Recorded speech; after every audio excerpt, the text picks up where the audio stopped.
Hello students, आज हम पढ़ने वाले हैं लॉज ऑफ प्रोडक्शन या प्रोडक्शन फंक्शन। ठीक है, आप लोगों ने पढ़ा ही हुआ है ये उत्पादन फलन और उत्पादन के नियम क्या हैं।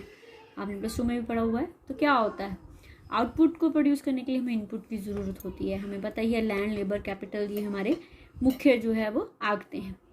एक प्रोड्यूसर, एज ए प्रोड्यूसर आप ये जानना चाहोगे कि हमें इतनी क्वांटिटी को उत्पादित करने के लिए कितना जो है इनपुट की ज़रूरत होती है। मान लो हमने जो है 100 यूनिट्स बनाने हैं, तो इसके लिए हमें 10 यूनिट कैपिटल के लगते हैं या 5 यूनिट जो है वो लेबर के लगते हैं। तो ये जो रिलेशनशिप होता है फिजिकल इनपुट और आउटपुट के बीच में, ये हमारे पास क्या कहलाया जाता है, प्रोडक्शन फंक्शन कहलाया जाता है। तो प्रोडक्शन फंक्शन क्या है? Production function refers to the technical relationship between the quantity of good produced and factors of production necessary to produce it. Simply it is the relationship between the input and output.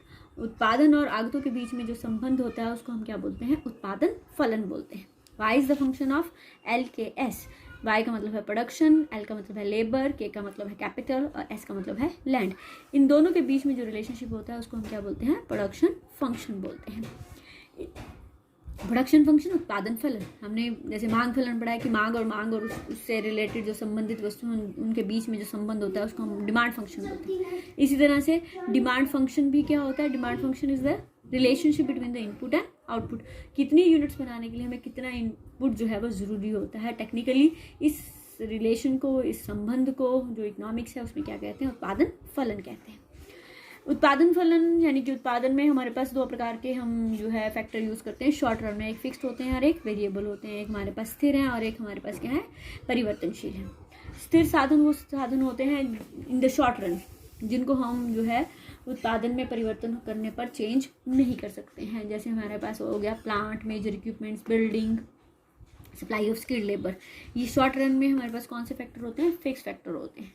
दूसरे आते हैं हमारे पास परिवर्तनशील factor या variable factor. Variable factor वो factor होते हैं जो क्या है, हम शॉर्ट रन में जिनको चेंज करने पर हम अपने उत्पादन में चेंज कर सकते हैं। हमारे रॉ मटेरियल है, लेबर है, ये हमारा कौन सा फैक्टर होता है? वेरिएबल फैक्टर होता है।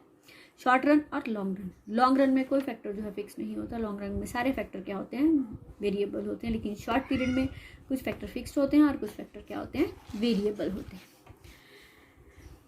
उसके बाद है हमारे पास there are 3 concepts of product, that is total product, average product and marginal product। कुल उत्पाद, हमारे पास औसत उत्पाद और हमारे पास सीमांत उत्पाद। कुल उत्पाद से क्या अभिप्राय है? Total product of the variable factor is the maximum output produced by combining given input of the factor with the fixed factor. कुल उत्पाद से हमारा अभिप्राय परिवर्तनशील आपके साधनों के कुल उत्पाद से हमारा अभिप्राय वो अधिकतम क्वांटिटी है जिसको हम क्या है, फिक्स फैक्टर और वेरिएबल फैक्टर को कंबाइन करके क्या कर सकते हैं? प्रोड्यूस कर सकते हैं। मान लो हमारे पास 10 हमने जो है लेबर लगाई है, 10 लेबर जो है 10 हेक्टेयर पर काम कर रही है। तो जितना ये काम करेंगे, जितना ये उत्पादन करेंगे, मान लो 100 टन जो है ये गेहूँ उत्पादन करते हैं, तो 100 टन हमारे पास क्या कहलाया जाता है? टोटल प्रोडक्ट कहलाया जाता है। उसके बाद आता है average product. Average product is the per unit product of the variable factor. एक साधन का प्रति उत्पादन कितना है, प्रति यूनिट जो उत्पादन है उसको हम क्या बोलते हैं? एवरेज प्रोडक्ट बोलते हैं। इसको हम कैसे प्राप्त कर सकते हैं? Total product divided by number of जो आपके पास वेरिएबल फैक्टर है। मान लो हमने 100 टन उत्पादन किया, उसमें हमने 10 लेबर लगाए हुए हैं, तो हर व्यक्ति कितना उत्पादन कर रहा है? 10 टन का उत्पादन कर रहा है। उसको हम क्या बोलेंगे? औसत उत्पादन बोलते हैं। Average product of the variable factor is simply the total product of the factor divided by total units of variable factor और it is the per unit output of the variable factor. फिर उसके बाद आता है हमारे पास marginal product. Marginal product सीमांत उत्पादन। हमारे पास सीमांत का बहुत इंपॉर्टेंट योगदान है इकोनॉमिक्स में। सीमांत का मतलब होता है चेंज, परिवर्तन। हमारी जो इकोनॉमिक्स है वो सीमांत पर आधारित है। तो जो मार्जिनल है वो क्या है? Marginal product the variable factor is the change in total product due to the use of 1 more और less unit of the variable factor. इसका मतलब क्या है? जब हम एक एडिशनल यूनिट जो है वेरिएबल फैक्टर का लगाते हैं, तो उस फैक्टर को लगाने से जो हमारे पास टीपी में जो चेंज आएगा, टोटल प्रोडक्ट में जो चेंज आएगा, उसको हम क्या बोलते हैं? मार्जिनल प्रोडक्ट बोलते हैं। मान लो हमने 5 यूनिट्स जो हैं लेबर के लगाए हैं, तो उत्पादन हो रहा है 100 यूनिट के बराबर। 6 यूनिट लगाया, हमारा उत्पादन क्या हुआ? 120। तो कितने का चेंज आया? कितने का चेंज आया? 20 का। तो ये जो 20 है इसको हम क्या बोलते हैं, मार्जिनल प्रोडक्ट बोलते हैं, सीमांत उत्पादन बोलते हैं। इसका फार्मूला क्या होता है निकालने का, MPN is equal to TPN minus TPN minus 1। MPN का मतलब है कि नंबर कौन से यूनिट का आपको चाहिए। मान लो हमने 10 यूनिट लगाए हैं और हमने 11वां यूनिट लगाया, तो हमने 11वां यूनिट का क्या निकालना है, MP निकालना है। तो MP of 11 unit TP of 11th unit minus TP of 11 minus 10। तो MP of 11th unit is equal to TP of 11 minus TP of 10th unit. तो ये हमारे पास 3 कंसेप्ट हैं, TP, MP एंड AP। उसके बाद आता है हमारे पास लॉ ऑफ प्रोडक्शन, नियम से हमारा क्या अभिप्राय है। लॉ ऑफ प्रोडक्शन हमें ये बताता है कि टेक्निकली किस तरह से पॉसिबिलिटी हो सकती है कि हम उत्पादन को बढ़ा सकते हैं। उत्पादन जो है डिफरेंट वेज में जो है वो बढ़ाया जा सकता है। प्रोडक्शन फंक्शन को एनालाइज करने पर हम शॉर्ट रन में आउटपुट को वेरिएबल फैक्टर के साथ ही बढ़ा सकते हैं और लॉन्ग रन में कोई फैक्टर वेरिएबल नहीं होता, इसलिए सभी फैक्टर को चेंज करने पर हम क्या कर सकते हैं, उत्पादन में परिवर्तन कर सकते हैं। The response of output to change in the amount of variable factor when all the output of other factor remaining constant, it is referred to returns to factor। लेकिन दूसरी तरह से in the long run output can be increased by increasing all the variable factor। The response of output to change in the size or scale of all the factors is termed as returns to scale। हमारे पास जो उत्पादन के नियम है वो 2 प्रकार के हैं, एक है लॉ ऑफ वेरिएबल प्रोपोर्शन और एक है law of returns to scale. Law of variable proportion जो है हमारे पास शॉर्ट रन में होता है और ये किसके कारण होता है, सिर्फ एक फैक्टर के में परिवर्तन होने के कारण जो हमारे उत्पादन में जो परिवर्तन होता है उसको हम बोलते हैं लॉ ऑफ वेरिएबल प्रोपोर्शन। ये हमारे पास इसको ये किस पीरियड में जो है उत्पन्न होता है, किस पीरियड में हो सकता है, it is applicable in the short run. और law of returns to scale ये हमारे पास तब उत्पन्न होता है जब फैक्टर्स जो हैं वो सारे फैक्टर क्या होते हैं, वेरिएबल होते हैं। और ये कब उत्पन्न होता है, जब क्या है हमारे पास लॉन्ग रन होता है। तो लॉन्ग रन में हमारे सारे फैक्टर में वेरिएबल होते हैं, उनमें हम परिवर्तन करते हैं, उस परिवर्तन के कारण उत्पादन में जो परिवर्तन आता है उसको हम बोलते हैं रिटर्न्स टू स्केल। लेकिन शॉर्ट रन में सिर्फ एक ही फैक्टर में परिवर्तन होता है, उस फैक्टर में परिवर्तन होने के कारण हमारे उत्पादन में जो परिवर्तन होता है उसको हम बोलते हैं रिटर्न्स टू फैक्टर। एक फैक्टर में, क्योंकि वो रिटर्न्स टू फैक्टर हैं, क्योंकि फैक्टर में परिवर्तन होने के कारण हो रहा है तो उसको रिटर्न्स टू फैक्टर बोलते हैं। ये जो हमारा शॉर्ट रन पीरियड है इसमें जो चेंज आता है उस नियम को हम बोलते हैं लॉ ऑफ वेरिएबल प्रोपोर्शन, घटते बढ़ते अनुपात का नियम। ये बहुत इंपॉर्टेंट नियम है। ये नियम जो है हमारे डेली लाइफ में यूज़ होता है, उत्पादन एग्रीकल्चर में तो यूज़ होता ही होता है। ये नियम हमें ये बताता है, क्या बताता है ये नियम हमें ये बताता है कि शॉर्ट पीरियड में जब हम अपने उत्पादन को बढ़ाना चाहते हैं तो हमें वेरिएबल फैक्टर को की मात्रा को बढ़ाना पड़ता है और उसको फिक्स फैक्टर के साथ लगाना पड़ता है। जब हम फिक्स फैक्टर को वेरिएबल फैक्टर के साथ लगाते हैं तो उत्पादन में भी क्या होता है, परिवर्तन होता है। और यही परिवर्तन हमारे पास क्या कहलाया जाता है, लॉ ऑफ वेरिएबल प्रोपोर्शन। ये ऐसा क्यों होता है, क्योंकि जो उत्पादन है जब हम फिक्स फैक्टर और वेरिएबल फैक्टर को लगाते हैं तो उत्पादन एक ही रेशो पे नहीं बढ़ता है। पहले वो बढ़ती दर से बढ़ता है, फिर समान दर से बढ़ता है, फिर घटती दर से बढ़ता है और फिर वो क्या होना शुरू हो जाता है, घटना शुरू हो जाता है। इसीलिए इसको हम क्या बोलते हैं, घटते बढ़ते अनुपात का नियम बोलते हैं। The law of variable proportion is that law which predicts the consequences of varying the proportion in which the fixed and variable factor of production are used. Law of variable proportion हमें ये बताता है कि जब हम fix factor और variable factor में change करते हैं तो उसके कारण हमारे पास क्या प्रभाव आते हैं, और यही प्रभाव लॉ ऑफ वेरिएबल प्रोपोर्शन के रूप में डिस्क्राइब किया जाता है। जो नंबर ऑफ फैक्टर क्या है, एक साधन जब शॉर्ट रन में सारे फैक्टर जो हैं वो परिवर्तनशील नहीं होते, सिर्फ एक फैक्टर परिवर्तनशील होता है और बाकी सारे फैक्टर क्या होते हैं, फिक्स्ड होते हैं। तो परिवर्तनशील के साधन को फिक्स फैक्टर के साथ लगाने पर उत्पादन में परिवर्तन आता है और वही हमारे पास परिवर्तन क्या कहलाया जाता है, लॉ ऑफ वेरिएबल प्रोपोर्शन कहलाया जाता है। फॉर एग्जाम्पल हमारे पास हम इसका एक उदाहरण लेके समझते हैं। लैंड फिक्स फैक्टर है और लेबर वेरिएबल फैक्टर है। सपोज हमारे पास 2 हेक्टेयर लैंड है और उसमें एक लेबर जो है वो काम कर रहा है, तो रेशो क्या होगी लेबर और लैंड की, 1:2, ठीक है, क्योंकि 2 लैंड है और एक उस पर काम कर रहा है। लेकिन मान लो हमने नंबर ऑफ जो लेबर बढ़ा दी तो नई प्रोपोर्शन हमारी क्या हो जाएगी, 2:2। मान लो 2 लेबर कर दी हमने, अब क्या होगा, 1:1। तो अगर हम अब यहाँ पर जो 1 हेक्टेयर पर काम करने से जो उत्पादन होगा वो 2 हेक्टेयर के मुकाबले में क्या होगा, कम होगा, लेकिन उत्पादन में क्या होगा, परिवर्तन आएगा। और यही परिवर्तन हम किसके द्वारा डिस्क्राइब करते हैं, लॉ ऑफ वेरिएबल प्रोपोर्शन के द्वारा डिस्क्राइब करते हैं। This law will states that if the input of one resource is increased y equal increment per unit of time while the input of other resources are held constant, total output will increase, but beyond some time the resulting output will become smaller and smaller.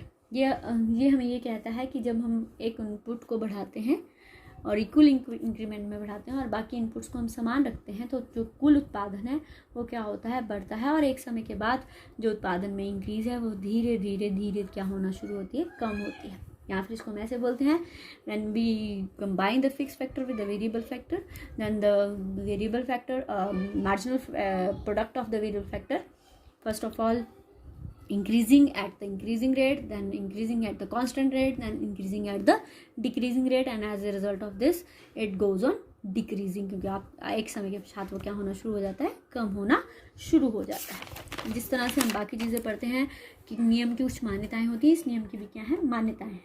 सबसे बड़ी मान्यता है कि इसमें एक factor variable होगा और बाकी फैक्टर्स क्या होंगे, फिक्स्ड होंगे. सभी फैक्टर की जो यूनिट्स हैं वो कैसे हैं, होमोजीनियस हैं, समान हैं. ठीक है, मैं लेबर लगाया ए फिर बी, तो दोनों के जो काम करने की क्षमता है वो बराबर है. टेक्निक में कोई चेंज नहीं आएगा, और जो हम प्रोडक्शन है उसको हम डिफरेंट प्रोपोर्शन में यूज़ करेंगे. This law can be explain with the help of table as well as diagram. Land है हमारे पास, labour, TP, MP and AP. Land की मात्रा तो फिक्स रहेगी हमारे पास. ठीक है, लेबर लगाएंगे 1 लगाया, 2 3 4 5 6 7 8. इसकी सिचुएशन देखो, टीपी कैसा होगा, 2 5 9 12 14 15 15 14. अब एपी आपको पता ही है कैसे निकालेंगे, 2 को लेबर इससे डिवाइड करेंगे, 2 divided by 1, 5 divided by 2 2.5, 9 divided by 3 12 divided by 4, 14 divided by 5, 15 divided by 6, 15 divided by 7, 14 divided by 8. MP कैसे निकालेंगे हम, एमपी का फार्मूला होता है टीपीएन माइनस टीपीएन माइनस 1. तो यहाँ से हम क्या करेंगे, सेकेंड यूनिट में से फर्स्ट यूनिट का एमपी नहीं होता है, सेकेंड यूनिट का MP 3, 9 minus 5 4, 12 minus 9 3, 14 minus 12 2, 1, then 0 and minus 1. ठीक है, ये जो लॉ ऑफ वेरिएबल प्रोपोर्शन हमारे पास 3 स्टेजेस में बंटा हुआ है, फर्स्ट स्टेज, सेकंड स्टेज और थर्ड स्टेज. फर्स्ट स्टेज जो है वो हमारे पास 4th यूनिट तक है, सेकंड स्टेज हमारे पास जो है वो 7th यूनिट तक है, और फिर थर्ड स्टेज 7th और 8th यूनिट को कंबाइन करती है. पहली स्टेज में हमारा टीपी इंक्रीज होता है, एमपी शुरू में ही इंक्रीज हो रहा है और फिर एकदम से उसने गिरना शुरू कर दिया है, और इस स्टेज में एमपी और एपी जो है बराबर हो जाते हैं. फिर हमारे पास सेकंड स्टेज में एमपी जो है वो गिरना शुरू कर दिया हुआ है और एमपी क्या हो गया है, 0 हो गया है. एपी ने भी क्या करना शुरू कर दिया, गिरना शुरू कर दिया है, और टीपी क्या है, डिक्रीजिंग रेट पे बढ़ते हुए 14 15 स्टेबल हो गया है. ठीक है, जहाँ पर ये स्टेबल होगा, जहाँ पर ये क्या होगा, अधिकतम होगा, वहाँ पर एमपी क्या होगा, 0 होगा. ये बहुत इंपॉर्टेंट क्वेश्चन होता है, 1 नंबर का आता है. When TP is maximum what will be MP, आपका आंसर होगा MP will be 0. Third stage में टीपी भी डिक्रीज कर रहा है, एमपी नेगेटिव हो गया और एपी ने भी क्या करना शुरू कर दिया है, डिक्रीज करना शुरू कर दिया है.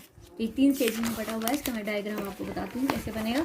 ये हमारे पास, ये हमारी फर्स्ट स्टेज है, ये सेकंड स्टेज है और ये थर्ड स्टेज है. ओ एक्स एक्सिस पर हमारा लेबर आएगा और वाई पर यहाँ टीपी और एमपी दो डायग्राम इकट्ठे बनेंगे, पैरेलल बनेंगे. टीपी की सिचुएशन देखो, ओ से लेके ई तक ये इंक्रीजिंग रेट पे बढ़ रहा है, ई से एफ से जो है ये डिक्रीजिंग कांस्टेंट, यानी कि जो रेट है वो डिक्रीजिंग रेट हो गई है अब इसकी. उसके बाद यहाँ पर ये क्या हो गया है, कांस्टेंट रेट पे बढ़ते हुए मैक्सिमम हो गया है और टीपी ने इसके बाद गिरना स्टार्ट कर दिया है. एमपी देखो, एमपी जो है वो यहाँ से स्टार्ट करना है आपने, क्योंकि 0 नहीं होता शुरू में. एमपी बढ़ रहा है, एमपी जो फर्स्ट स्टेज में ही क्या हो गया, मैक्सिमम हो गया, H पॉइंट पे मैक्सिमम हो गया.